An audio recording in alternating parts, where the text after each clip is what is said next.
THE PENSIONER by William Caine, from the Graphic, 1922. Miss Crewe was born in the year 1821. She received a sort of education, and at the age of 20 became the governess of a little girl 8 years old, called Martha Bond.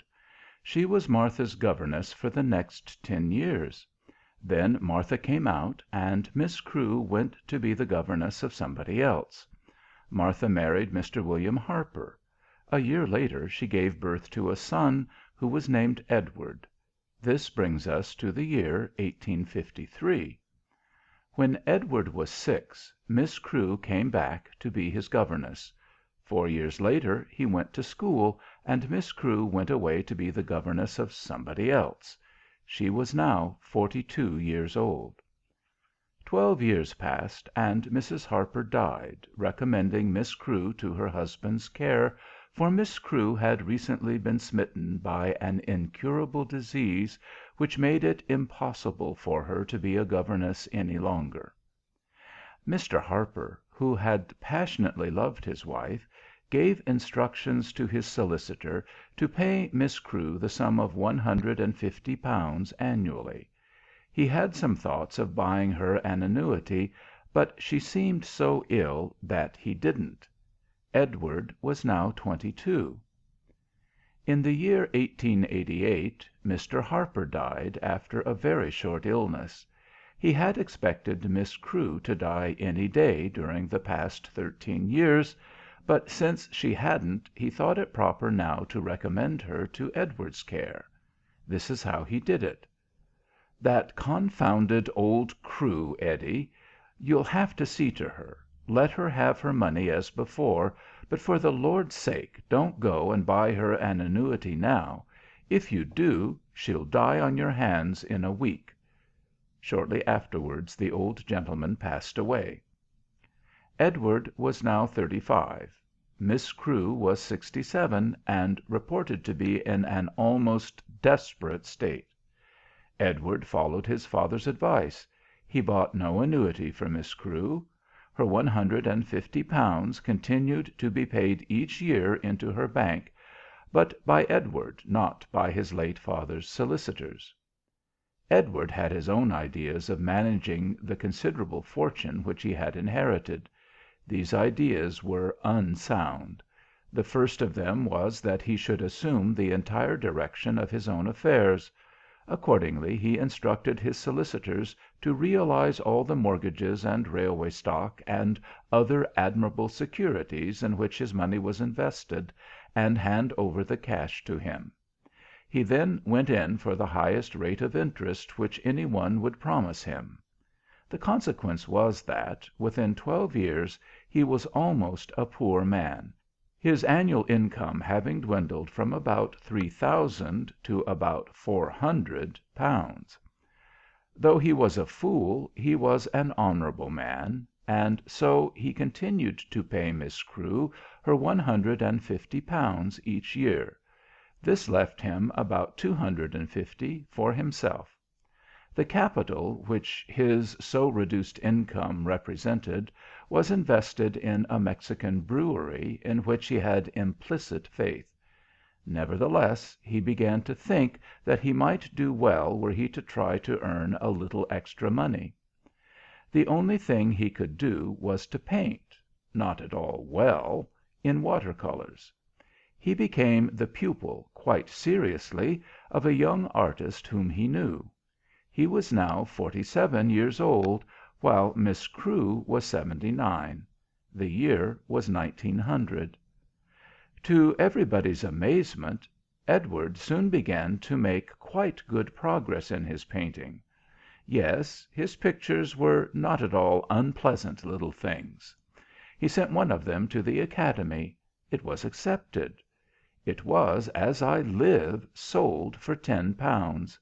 Edward was an artist. Soon he was making between £30 and £40 a year.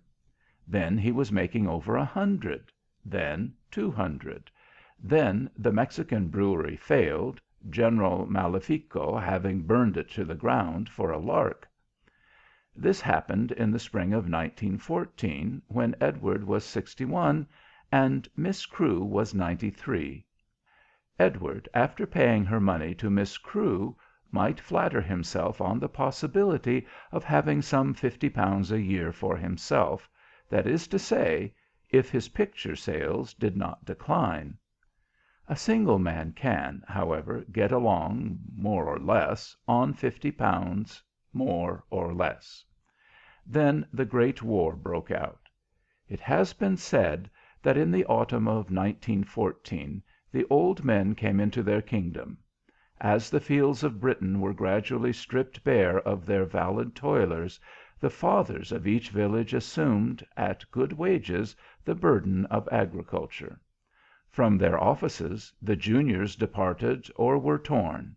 The senior clerks carried on desperately until "the girls" were introduced. No man was any longer too old at 40. Octogenarians could command a salary. The very cinemas were glad to dress up ancient fellows in uniform and post them on their doorsteps. Edward could do nothing but paint rather agreeable water-colors, and that was all.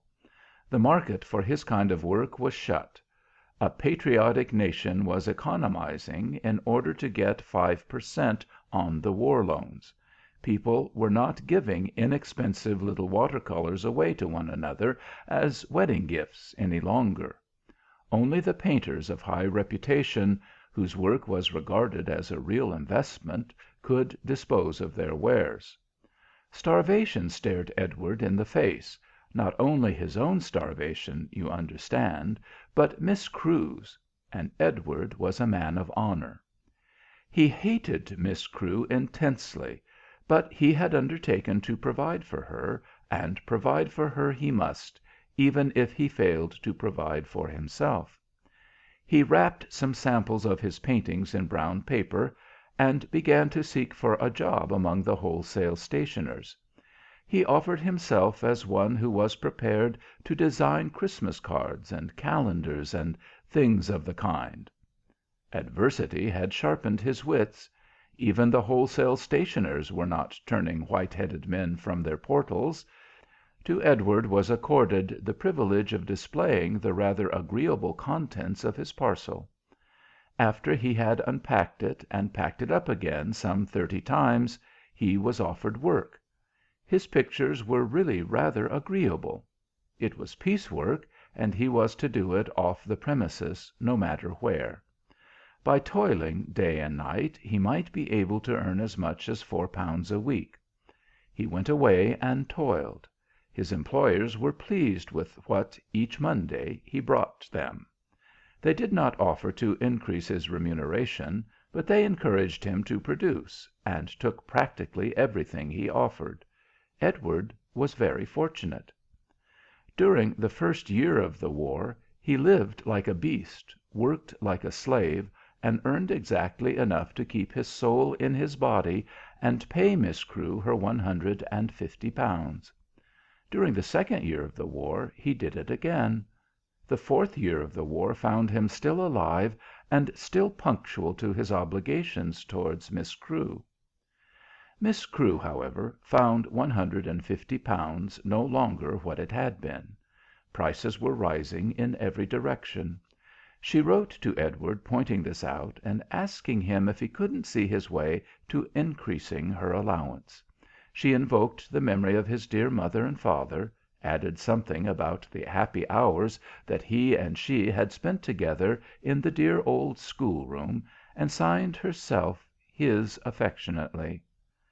Edward petitioned for an increase of pay. He pointed out to his firm of wholesale stationers that prices were rising in every direction. The firm, who knew when they had a marketable thing cheap, granted his petition. Henceforth Edward was able to earn £5 a week. He increased Miss Crewe's allowance by £50, and continued to live more like a beast than ever, for the price of paper and paints was soaring. He worked practically without ceasing, save to sleep, which he could not do, and to eat, which he could not afford. He was now 64, while Miss Crewe was rising 97. Edward had been ailing for a long time. On Armistice Day he struck work for an hour in order to walk about in the streets and share in the general rejoicing.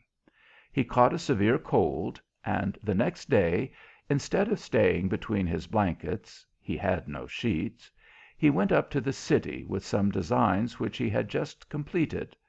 That night he was feverish. The next night he was delirious. The third night he was dead, and there was an end of him. He had, however, managed before he died, 2 days before, to send to Miss Crewe a money order for her quarter's allowance of £50. This had left him with precisely 4s. 2d. in the Post Office Savings Bank. He was, consequently, buried by the parish. Miss Crewe received her money. She was delighted to have it, and at once wrote to Edward her customary letter of grateful and affectionate thanks. She added in a postscript that if he could find it in his generous heart to let her have a still little more next quarter, it would be most acceptable, because every day seemed to make it harder and harder for her to get along. Edward was dead when this letter was delivered. Miss Crewe sent her money order to her bank, asking that it might be placed to her deposit account. This, she reminded the bank, would bring up the amount of her deposit to exactly £2,000.